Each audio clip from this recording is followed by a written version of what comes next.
Today's topic is about the external environment analysis. Meaning of the business environment is that entrepreneurs are the part of the society and exist in association with their environment. यानी कि entrepreneurs उनसे एक society का part हैं और exist करते हैं society association के साथ which is going to be workable with their environment in which they are working it out. Environment is the set of factors and the forces working within and outside the enterprise and influencing it. यानी कि जो से environment factors हैं वो forces जो से workout कर रहे हैं वो जो वर्किंग है एंटरप्रेन्योर्स की वो कंपनी के अंदर भी एंड कंपनी के बाहर भी with the enterprises it's influencing the environment. So it is the environment that an entrepreneur searches for and finds his opportunities. यानी कि एंटरप्रेन्योर उसी एनवायरनमेंट से रिलेटेड उसी एनवायरनमेंट से रिलेशन में उसी एनवायरनमेंट के अकॉर्डिंगली कुछ सर्च आउट करता है और उसी के लिए वो अपॉर्चुनिटीज फाइंड आउट करता है कि वो क्या चीज है जो मार्केट में अच्छे से एग्जिस्ट कर पाएंगे और उनका बिजनेस रन कर पाएगा. So it is by tapping the opportunities present in the environment that an enterprise achieves its objectives. कि वो क्या कर रहे हैं उस अपॉर्चुनिटीज को बार बार वो टैप आउट कर रहे हैं वो चेकआउट कर रहे हैं कि इस प्रेजेंट एनवायरनमेंट के अंदर इन प्रेजेंट सिनेरियोज के अंदर जो उनकी एंटरप्राइज सेटअप होगी वो अपने ऑब्जेक्टिव्स को अचीव कर पाएगी या नहीं कर पाएगी. Again, it is in the environment that an enterprise finds its threats and challenges.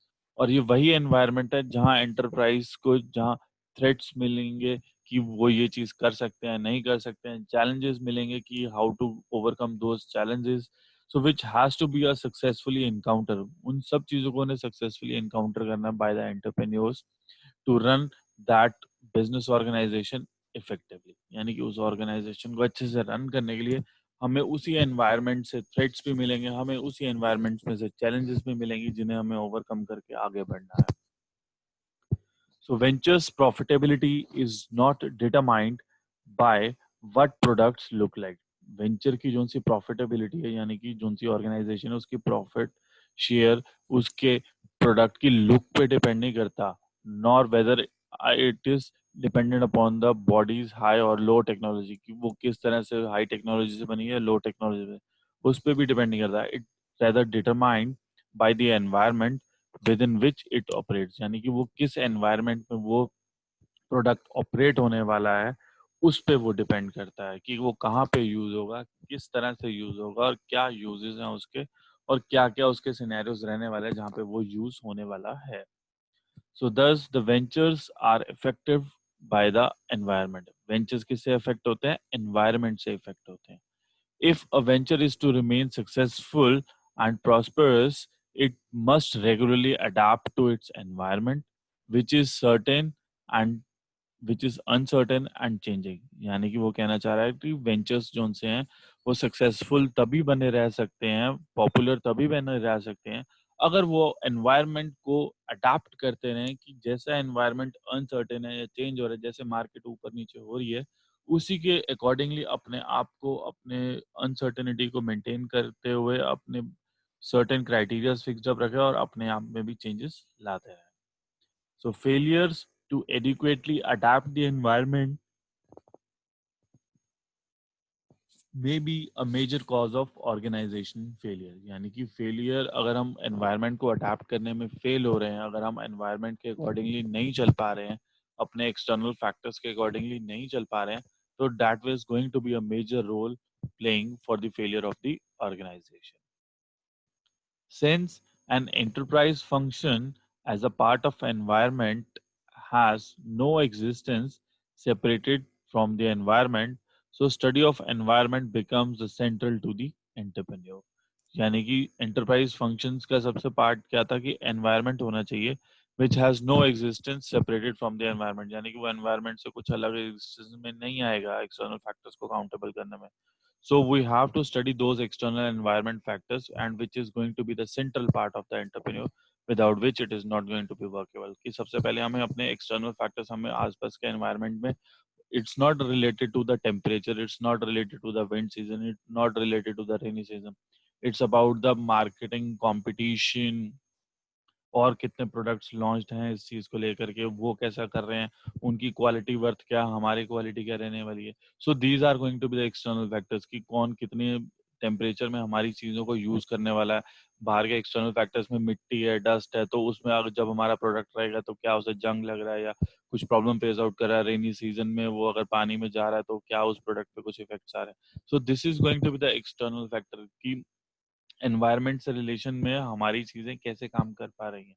So this is going to be the factor which is going to work out for the external environment and that has to be the main concern of the entrepreneur कि जब हमारा market में product जाएगा तो वो external environment में किस तरह से वो काम कर पाएगा। So that has to be the central focus of the entrepreneurs. Next is types of business environment.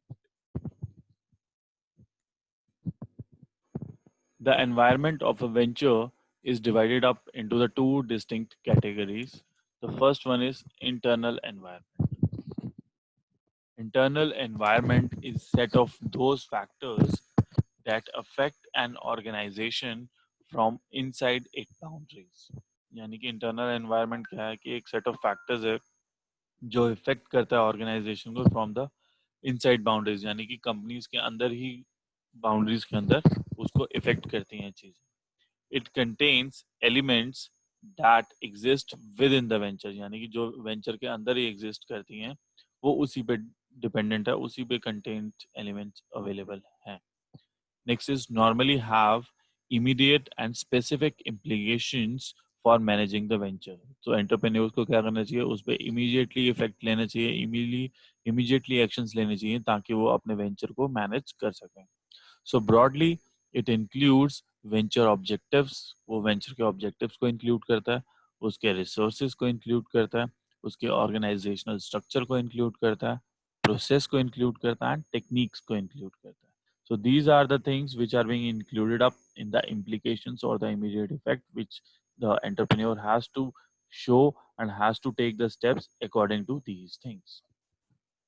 Venture resources may be financial, physical, human and the technical.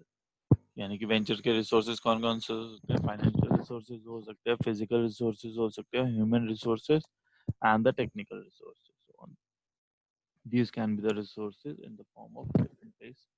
So this environment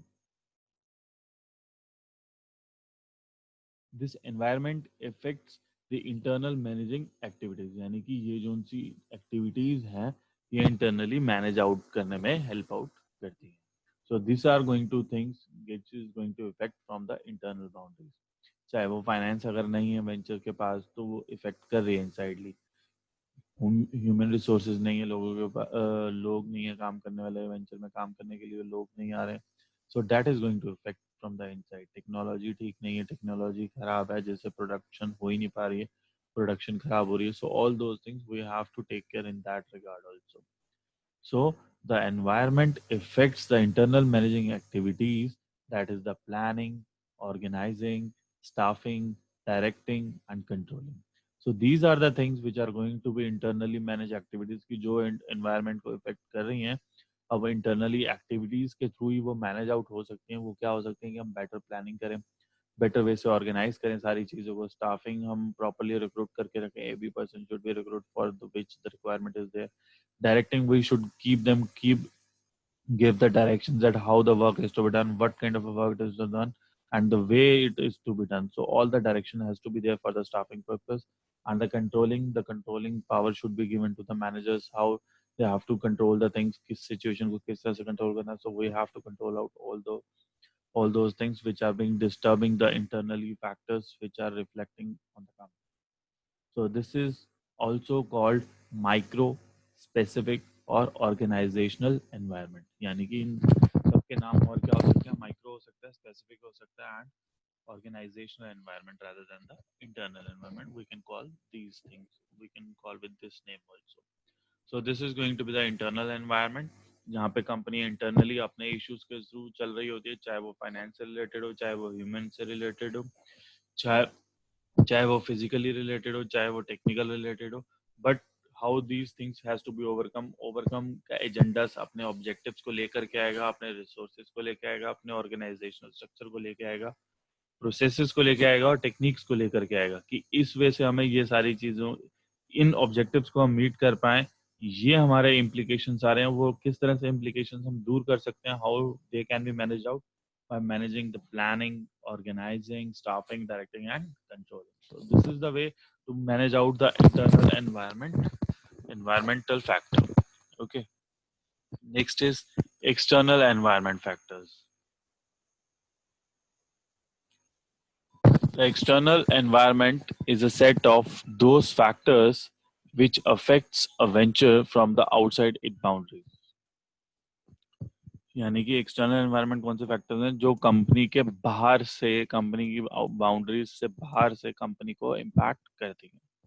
So it contains societal factors which may be economic, cultural, social, political, legal, technological, and ecological. So these are going to be the factors which are going to be externally affect to any organization.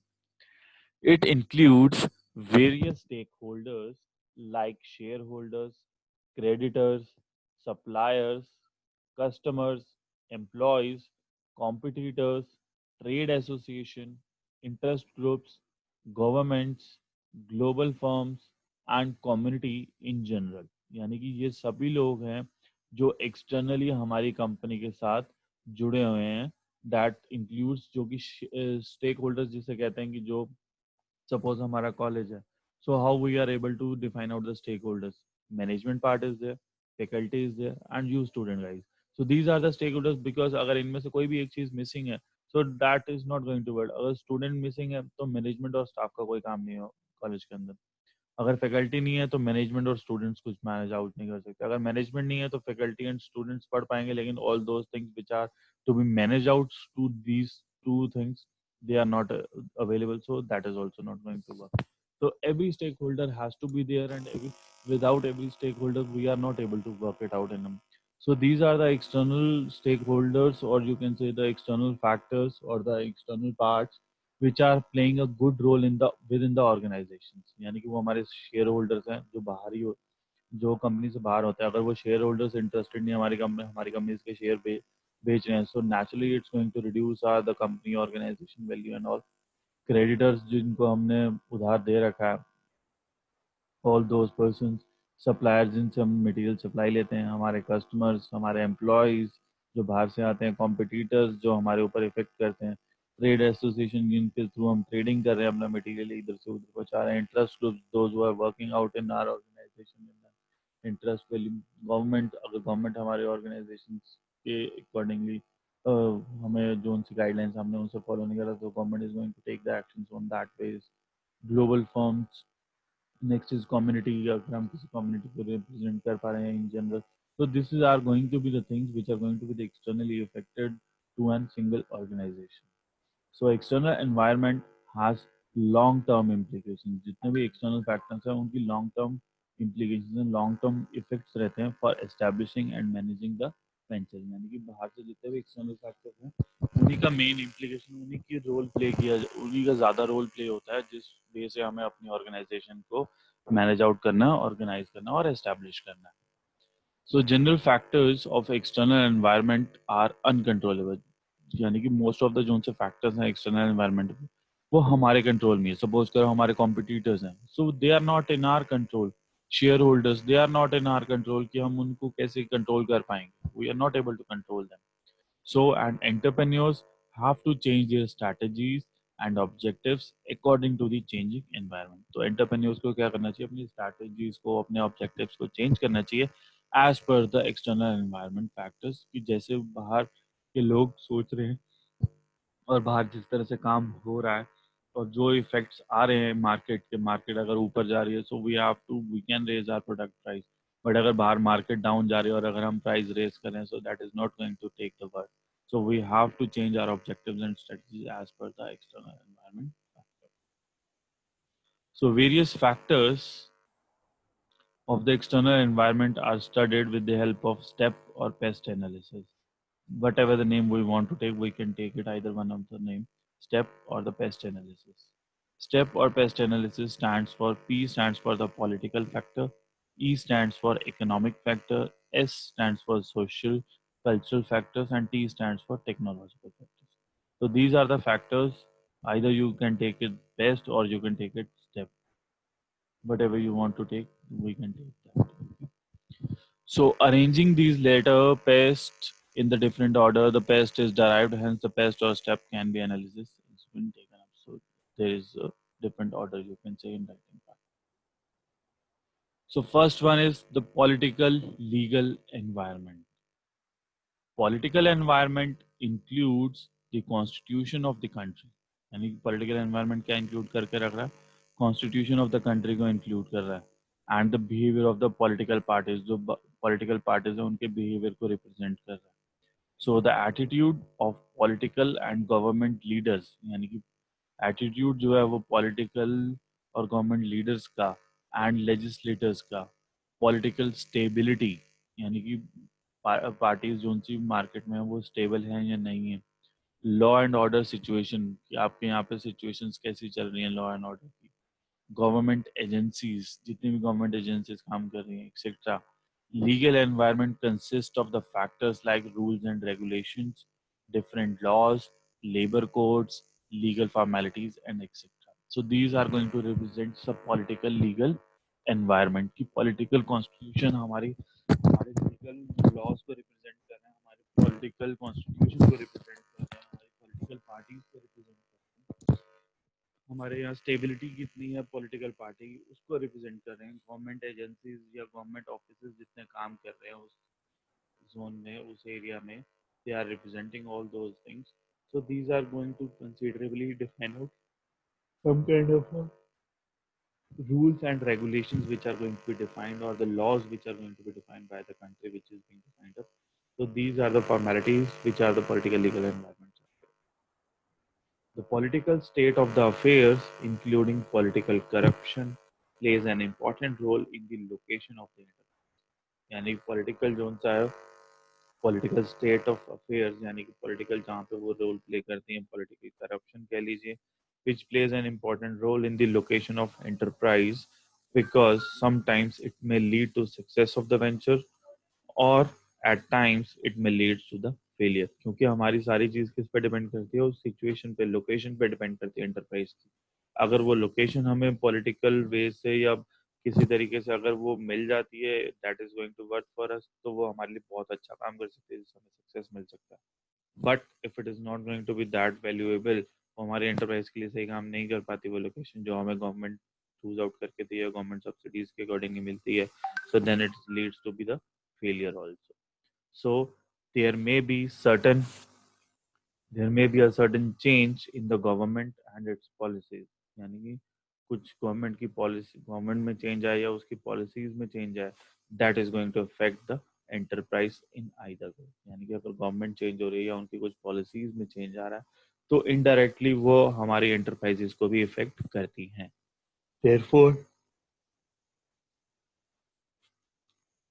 Therefore, it is the government which regulates business activities. यानी कि government ये जो business activities को regulate करती है. Government policies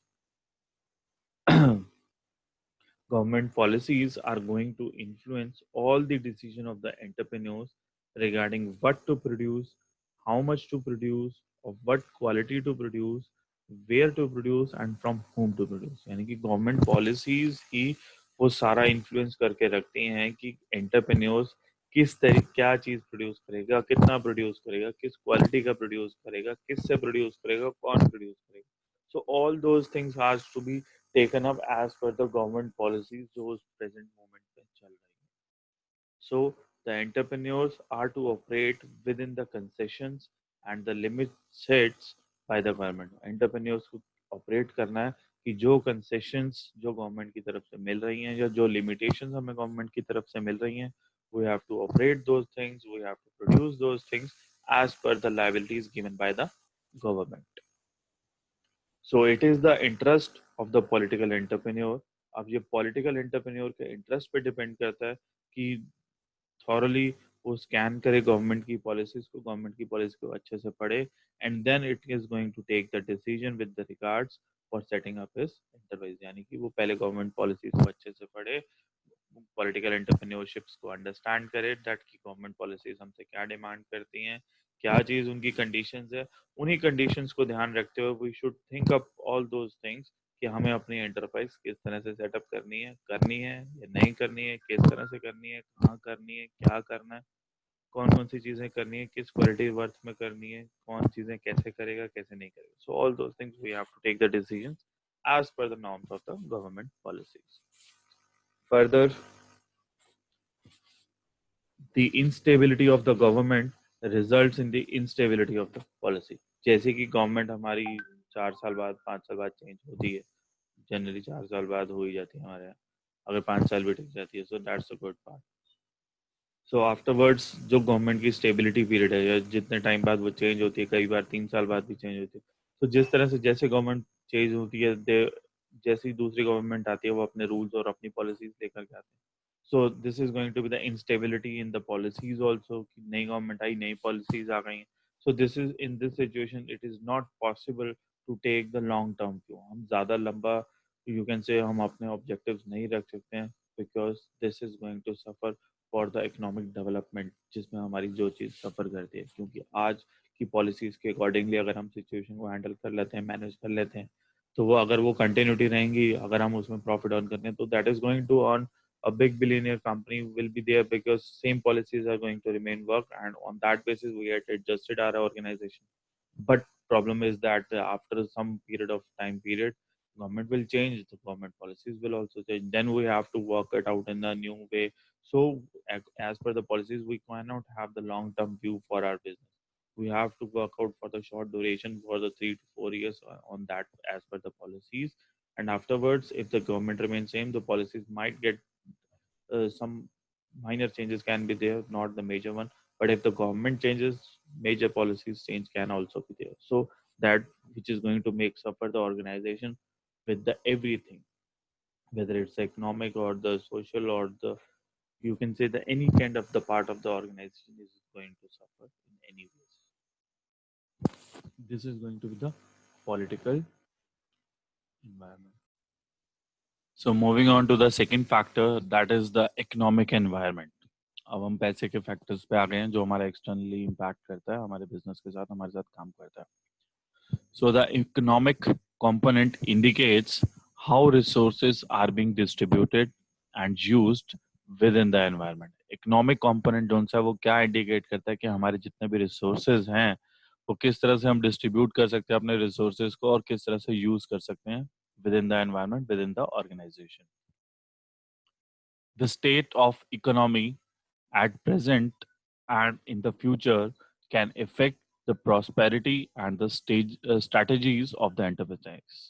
यानी कि economy zone सी है, पैसे जोन से हमारे आज और हमारे फ्यूचर के ऊपर इफेक्ट कर सकते हैं, हमारी प्रॉस्पेरिटी, ऑर्गेनाइजेशन की प्रॉस्पेरिटी पे, उसकी स्ट्रैटेजीज पे, कि किस तरह से हमारी ऑर्गेनाइजेशन में काम चलता रहेगा। अगर इकोनॉमी नहीं है हमारी ऑर्गेनाइजेशन में, अगर पैसे ही नहीं है इकोनॉमी के पास, तो स्ट्रैटेजीज भी क्या फॉलो होंगी, strategies will also change, prosperity will also change, company की लीड किस तरह से रहने वाली वो भी सब कुछ चेंज होगा। So all things are going to be get affected if the economy is not present for the future also.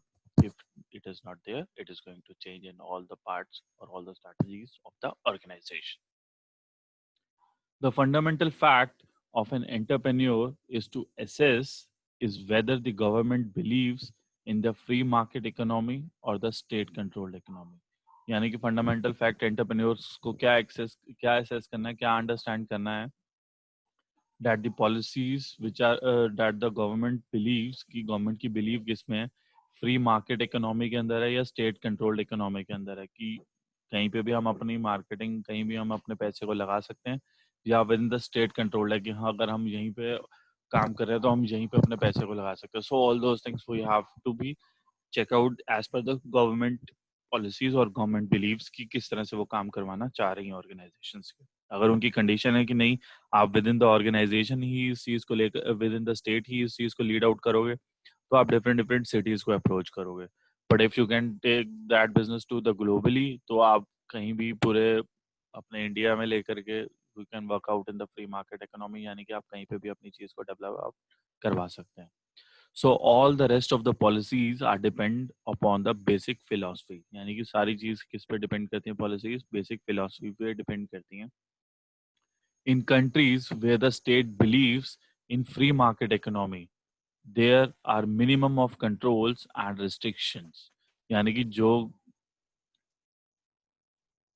यानी कि जो कंट्रीज हैं वेयर द स्टेट बिलीव्स, जो उनकी स्टेट बिलीव करती हैं फ्री मार्केट इकोनॉमी के अंदर, तो वो मिनिमम कंट्रोल रखती हैं ऑर्गेनाइजेशन के ऊपर, मिनिमम रिस्ट्रिक्शन रखती हैं. And the environment is the entrepreneur friendly, वो एंटरप्रेन्योर के फ्रेंडली एनवायरनमेंट रहता है, because they can work out, they can approach anyone anywhere in the country. वो किसी भी स्टेट में जाकर के किसी भी पर्सन को अप्रोच कर सकते हैं, किसी भी चीज के लिए अप्रोच कर सकते हैं. बट अगर वो फ्री एनवायरनमेंट में है तो, so it believes that state, if the state believes in control, अगर state control में believe करता है, then regulations, approvals of the various sorts are required. यानी कि फिर वहाँ पे हमें क्या, उनके regulations, rules and regulations follow करने पड़ेंगे, उनके approvals लेने पड़ेंगे from the government. So that all things must be required अगर वो controls में believe करते हैं तो. So the important aspect of the economic environment are, economic environment के important factors क्या हैं?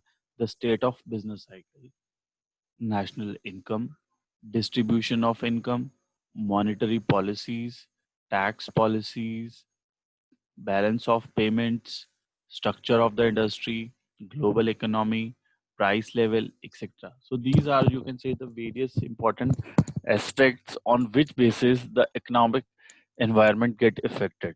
बिजनेस साइकिल हमारा किस तरह से रोटेट हो रहा है, नेशनली इनकम कितनी है हमारी स्टेट की या हमारी कंट्री की, डिस्ट्रीब्यूशन ऑफ द इनकम की वो किस तरह से डिस्ट्रीब्यूट करें, जो पॉलिसीज गवर्नमेंट लाई है वो उस पर हम कितने परसेंट टैक्सेस आउट दे रहे हैं, क्या चीज़, मॉनेटरी पॉलिसीज क्या है, टैक्स पॉलिसीज क्या है, बैलेंस ऑफ पेमेंट्स किस तरह से हमारे रहने वाले हैं, स्ट्रक्चर ऑफ द इंडस्ट्री किस स्ट्रक्चर को फॉलो करने वाले हैं, किस वे से हमारी इंडस्ट्री कौन सी सेटअप हो रही है, किस स्ट्रक्चर को फॉलो आउट करेगी.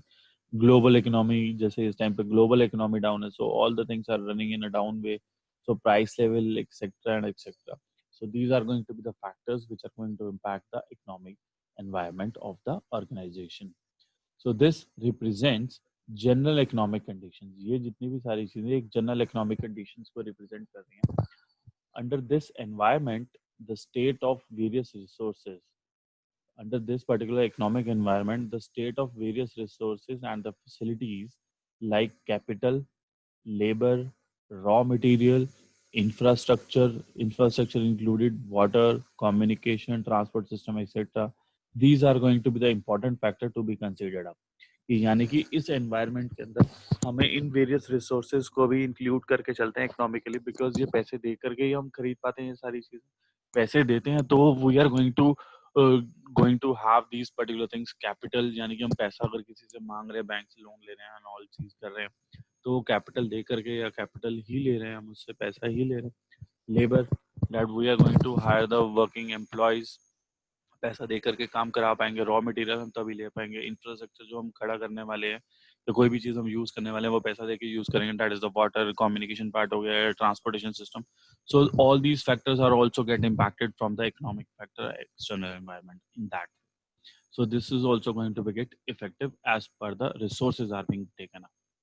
So each of these economic factors can help or hinder the achievement of the objectives. यानी कि ये सभी चीजें हैं, ये फैक्टर्स हमें हेल्प कर सकती हैं या प्रॉब्लम क्रिएट कर सकती हैं या help out in a better way that achievement of these objectives of the enterprise, यानी कि हमें बेटर वे से हेल्प आउट कर सकते हैं अगर ये सर्विसेज बहुत अच्छी हैं. So this is going to help out in the achievement of the objectives, जो हमारे एंटरप्राइज के ऑब्जेक्टिव्स हैं उन्हें अचीव करने में बहुत अच्छे से हेल्प आउट कर सकती हैं. And lead it to the success और द फेलियर, यानी कि बहुत अच्छे से अवेलेबल है तो हमें सक्सेस मिल जाएगी. अगर वो बहुत ही ज्यादा प्रॉब्लमेटिक अवेलेबल है, then it is going to lead to us the failure. So it all things are being dependent upon the economic part. So that is the economic environment where it plays a very bigger role in the settling up of the organization, in the managing of the organization, in the controlling of organization, and in the running of the organization. So that which is going to lead to the success or the failure basically depend upon the economic environment. For example, recession generally leads to unemployment. So in this particular case of the pandemic time, you can finding it out that unemployment is getting more and more nowadays. So generally it leads to unemployment की recession आया, unemployment आनी शुरू हो गई. So ultimately the results is reduction of sales. Ultimately क्या है, market में आपके प्रोडक्ट्स की, आपके सर्विसेज की सेल्स कम हो रही है. Similarly, if the interest rates are increased, अगर इंटरेस्ट रेट इंक्रीज हो जाए, then the funds needed for the investment may become costlier. यानी कि जो आप इन्वेस्टमेंट करना चाह रहे हैं, जो पैसे आप इन्वेस्ट करना चाह रहे हैं, जो बैंक से लोन लेना चाह रहे हैं, बट इंटरेस्ट रेट ही बढ़ गया, तो आपकी इन्वेस्टमेंट की कॉस्ट क्या होगी, अपने आप ही कॉस्टली हो गई. अगर आप 5 लाख लेने वाले थे जिसपे इंटरेस्ट रेट पहले कुछ 8% था, तो सपोज करो उसके हिसाब से आप 35,000 दे रहे थे. सपोज करो वही आपका 10% हो गया, तो वो 50,000 हो गया. So that means what is going to work it out, interest rate बढ़ा तो आपने जो इन्वेस्टमेंट के लिए पैसा लेना था वो अपने आप ही कॉस्टली हो गया. So again, business tax policies can encourage some enterprises for expansion. यानी कि business tax की जो सी policies हैं वो encourage कर सकती हैं enterprises को और expansion के लिए. अगर उसमें कुछ वो concessions देते हैं, कुछ tax में कुछ रियायत देते हैं, तो वो पैसा वो अपने business को और expand करने में use कर सकते हैं. So diversification expansion में use करते हैं, diversification और areas में जा सकते हैं, modernization programs या कुछ और modern programs को वो introduce कर सकते हैं. So this is going to be that depends upon the business tax policies की. अगर वो कंसेशन देते हैं या कुछ न्यू पॉलिसी लेके आते हैं, अगर आप सपोज करो एग्रीकल्चर में इन्वेस्ट करते हैं, जैसे हमारी गवर्नमेंट की एग्रीकल्चर इन्वेस्टमेंट में बहुत सारी you can say the concession policies हैं, बहुत सारी डाइवर्सिफिकेशन हेल्प आउट करने में वो इजीली अवेलेबल है, कुछ पॉलिसीज ऐसी. तो अगर आप उनमें वर्कआउट करते हैं तो वो आपको they will give you the most of the concession. बहुत सारी चीजें हम वो कर सकते हैं. So but it depends upon basically on the business tax policies. Export promotion schemes announced by the government. Export promotion के लिए अगर कुछ स्कीम्स अनाउंस होती हैं गवर्नमेंट की तरफ से, that may the attract many entrepreneur new entrepreneurs to form their ventures. यानी कि बहुत सारे लोगों को वो प्रेरित कर सकती है, वो बहुत सारे लोगों को आकर्षित कर सकती है कि नए एंटरप्रेन्योर्स काम करें और अपने वेंचर्स को वो बनाना शुरू करें और अपने वेंचर्स को खड़ा करें. So this influence of these economic factors may differ from venture to venture. ये influence factor जो उनसे venture to venture different कर सकते हैं. Suppose करो अब इस pandemic में क्या हुआ, इकोनॉमिक फैक्टर है जो कि मार्केट में बहुत डाउन है, बट लेकिन अगर आप मेडिकल फील्ड में देखेंगे तो ग्रो कर रहा है, बाकी इंडस्ट्रीज में देखेंगे तो डाउन कर रहा है. So it may differ from venture to venture कि कौन किस चीज में डील आउट कर रहा है. तो वो इकोनॉमिक फैक्टर लीड करता है वेंचर टू वेंचर केसेस पे. So specially keeping in mind their internal environment, और वो अपने इंटरनल एनवायरनमेंट को फैक्टर को लेकर के कंसिडर करके ही चलता है. So progressive entrepreneurs would consider in the economic analysis such as important issues such as wages, taxes and the cost price. तो प्रोग्रेसिव एंटरप्रेन्योर्स जो हैं वो इन सभी कंसीडर करके चलते हैं, इकोनॉमिक एनालाइज करके चलते हैं कि उनको कितनी सैलरीज निकालनी है, कितने उनकी डिडक्शंस रहने वाली है, कितने उनके टैक्सेस रहने वाले हैं, क्या कॉस्ट एंड प्राइसेस उन्हें रखनी है, कितनी कॉस्ट में उनका रॉ मटेरियल आ रहा है, कितना उनको अपने प्रोडक्ट की प्राइस रखनी है. सो ऑल वो सारी चीजें एंटरप्रेन्योर्स को पहले से ही कंसीडर करके चलनी चाहिए. इकोनॉमिक एनालिसिस उन्हें प्रॉपर्ली पहले ही करना चाहिए.